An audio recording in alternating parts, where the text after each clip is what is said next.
My husband is an electrician. He owns a small business. He has since 2000. My kids are both very into sports. I have a son who is now 21. He played baseball and football in school. My daughter's now 17 and she plays basketball. We were always at a field somewhere, sometime, all weekend, all night long if we had to be. It didn't matter, we were there. I come home from work one day, one afternoon, and my husband and I were walking around outside, and he said, "What is wrong with your eyes?" And I said, "Well, nothing, why?" And he said, "They're glowing." And I'm like, "Oh, you're messing with me, they're fine." He's like, "No, really, they're glowing." I'll go see Mama and Lisa, and I'll decide then if I need to go to the hospital or not. So as soon as I walked in, both of them was like, "You need to go to the emergency room." They run some tests, really didn't see much or say much, and they sent me to another doctor, and he did a scope and an ultrasonic ultrasound. My nurse come on the phone, and that's when she said, "Oh, well, Miss Barnes, you have pancreatic cancer." And I said, "Really? Okay." And she said, "We're gonna set you up with a doctor, but it'll be like a month and a half." And I said, "Okay." And I just hung up. I didn't know what to say. I had a great aunt pass away from pancreatic cancer in '05. So I met my sister, and we came here and told Mama. And from that point on, Mama, being a two-time breast cancer survivor herself, got on the phone and called her oncologist, and at that point, the ball was rolling. The next week, I was at doctor, and they had surgery scheduled. I mean, it was within no time I was having surgery. So we went to the doctor, and he explained the whole Whipple procedure, and we was like, okay. And then it was time to discuss when the surgery was going to be. And I said, "Well, it needs to be soon." And he's like, "Why?" And I said, "Because my daughter's playing in Pensacola in the World Series, and I'm going."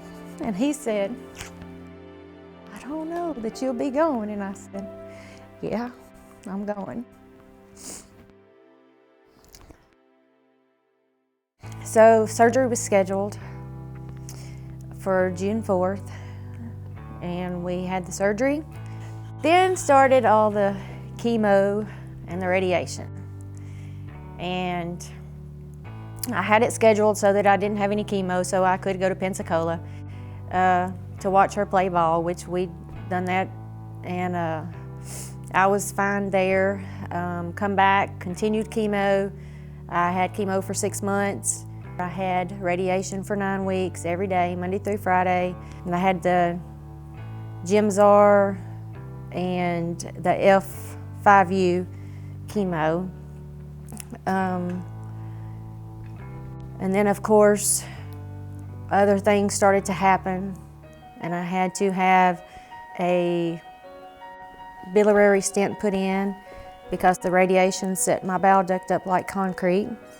My bowels were I had to have a reroute of my bowels in 2011 also.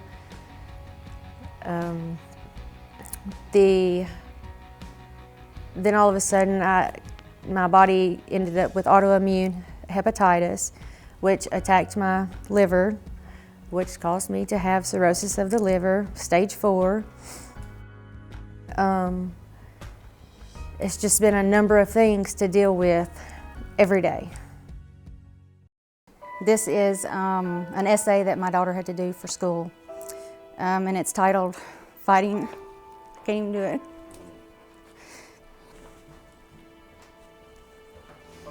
Only 6.5% of people who are diagnosed with pancreatic cancer survive after 5 years. And after a long, horrific battle, my mom became part of the 6.5%. I learned that the ones that you loved won't always be here, so the time that you have with them is something that you need to cherish forever. Never take the ones you love for granted, because you never know when their time will be gone. My life changed dramatically when I found out about the pancreatic cancer. What really changed was my outlook on life was a lot different. I didn't care if my house was spick and span anymore. If it hadn't been for my faith in God and my support system, I do not know where I would be. I'm Penny Barnes, and I'm 6.5 years pancreatic cancer free.